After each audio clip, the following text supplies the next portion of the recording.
ธรรมชาติได้สร้างให้มีเพศชายและหญิงเพื่อให้คนเราสามารถมีลูกหลานสืบต่อเผ่าพันธุ์ของเราได้แต่การรักเพศเดียวกันก็สามารถเป็นสิ่งที่เกิดขึ้นได้ไม่ว่าจะเป็นชายรักชายหรือหญิงรักหญิง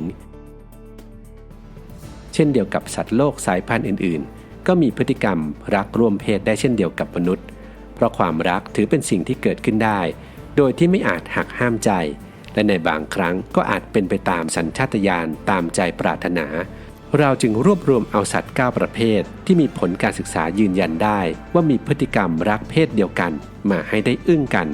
กับเรื่องสุดอึ้งสัตว์9ชนิดที่รักเพศเดียวกัน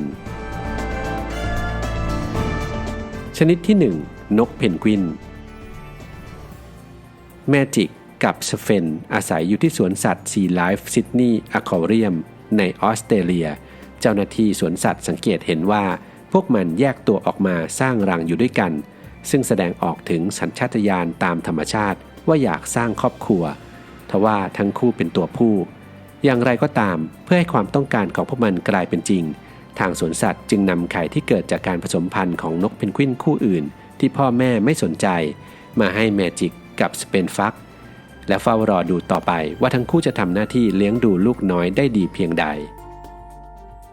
นี่ไม่ใช่ครั้งแรกที่มีการค้นพบว่านกเพนกวินมีพฤติกรรมรักเพศเดียวกันแต่ก่อนหน้านี้ในสวนสัตว์หลายแห่งทั้งที่สหรัฐอังกฤษและเยอรมนีตลอดจนเพนกวินที่อาศัยอยู่ตามธรรมชาติก็มีการรายงานถึงพฤติกรรมรักร่วมเพศของเพนกวินมาแล้วทั้งสิ้นชนิดที่2ลิงชิมแปนซี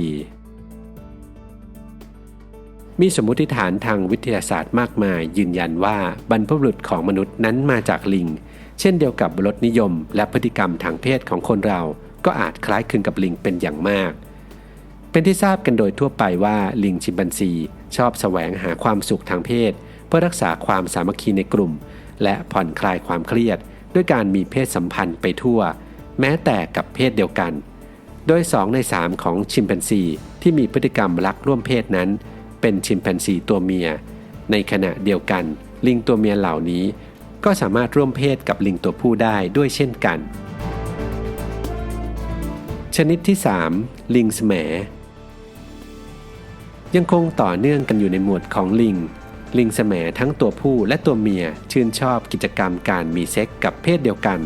แต่สำหรับลิงแสมตัวผู้จะมีความสัมพันธ์กับตัวผู้ด้วยกันแบบ one night stand เท่านั้นคือเป็นเพียงชั่วครั้งชั่วคราวแล้วลาจากกันต่างจากลิงแสมตัวเมียแบบหญิงรักหญิงจะมีความสัมพันธ์ที่จริงจังและยืนยาวกว่าพวกมันจะใช้เวลาอยู่ด้วยกันหาอาหารมาให้กันหาเห็บตกแต่งขนให้กันและปกป้องกันและกันจากศัตรูชนิดที่4ยีราฟเป็นสัตว์ที่มีการหยอกล้อในเชิงชู้สาวกับเพศเดียวกันมากกว่าเพศตรงข้ามถ้าเราลองสังเกตดูจะเห็นว่ายีราฟมักจะเอาคออันยาวยืดของมันมาถูไถกับลำคอและช่วงตัวของเพื่อนอย่างแผ่วเบาหรือไม่ก็จูบจุ๊บกันตลอดเวลายีราฟหนุ่มๆมักจะฝึกฝนเรียนรู้วิชาเล้าโลมกับเพศเดียวกันก่อนที่จะไปมีเซ็กส์จริงๆกับตัวเมียทั้งนี้ยีราฟได้ชื่อว่าเป็นสัตว์ที่มีการเล้าโลมนานที่สุดชนิดหนึ่งโดยอาจกินเวลานานกว่า1ชั่วโมงก่อนที่จะมีการร่วมเพศกันเกิดขึ้นชนิดที่5โลมามหาวิทยาลัยแมสซาชูเซตส์ในสหรัฐทำการศึกษาโลมาราว120ตัวพบว่าทั้งโลมาตัวผู้และโลมาตัวเมียจำนวนมากต่างก็เป็นไบเซ็กชวลคือชอบเพศเดียวกันและเพื่อนต่างเพศไปพร้อมๆกันพวกมันจะแสดงความรักต่อเพศเดียวกันด้วยการใช้ปากอย่างไรก็ตามการศึกษายังพบว่ามีโลมาเพศผู้คู่หนึ่งเลือกที่จะมีความสัมพันธ์ต่อกันยาวนานถึง17ปี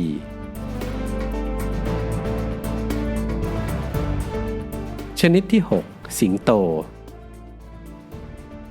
โดยปกติแล้วสิงโตอาศัยอยู่เป็นฝูงโดยมีสิงโตตัวผู้ทำหน้าที่ปกป้องตัวเมียและลูกสิงโต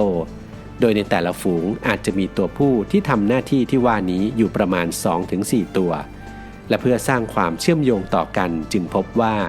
สิงโตตัวผู้เหล่านี้ก็จะมีเซ็กกันเอง เพื่อกระชับความสัมพันธ์ให้แน่นแฟ้นมากขึ้นอย่างไรก็ตามนักวิจัยหลายสำนักโต้เถียงว่าความสัมพันธ์ในลักษณะนี้เป็นความสัมพันธ์แมนๆแบบโรแมนซ์สไตล์พี่ชายน้องชายตายแทนกันได้มากกว่าพฤติกรรมรักร่วมเพศชนิดที่ 7 แกะแรกเริ่มเดิมทีแกะเป็นสัตว์ป่าแต่มนุษย์เราเอามาเลี้ยงจนกลายเป็นสัตว์เพื่อประโยชน์ทางด้านปศุสัตว์แกะมักจะอยู่รวมกันเป็นฝูงขนาดใหญ่ทำให้เราสามารถสังเกตพฤติกรรมได้ง่ายและพบว่าแกะเป็นสัตว์ที่ไม่มีคู่ถาวรเปลี่ยนคู่ไปได้เรื่อยๆอีกทั้งแกะตัวผู้ก็มีพฤติกรรมรักไม้ป่าเดียวกันกับเขาด้วยเหมือนกันแม้ว่ามันจะมีแกะตัวเมียในฝูงให้เลือกมากมายแต่ก็ไม่สนใจ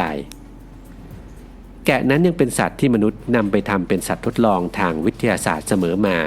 ไม่เว้นแม้แต่แกะที่รักเพศเดียวกันก็มีการนำไปผ่าสมองดูพบว่ามีโครงสร้างทางสมองที่ต่างจากแกะที่รักเพศตรงข้ามทำให้สมองของแกะเหล่านี้หลั่งฮอร์โมนทางเพศออกมาน้อยกว่าปกติชนิดที่ 8 นกนางนวล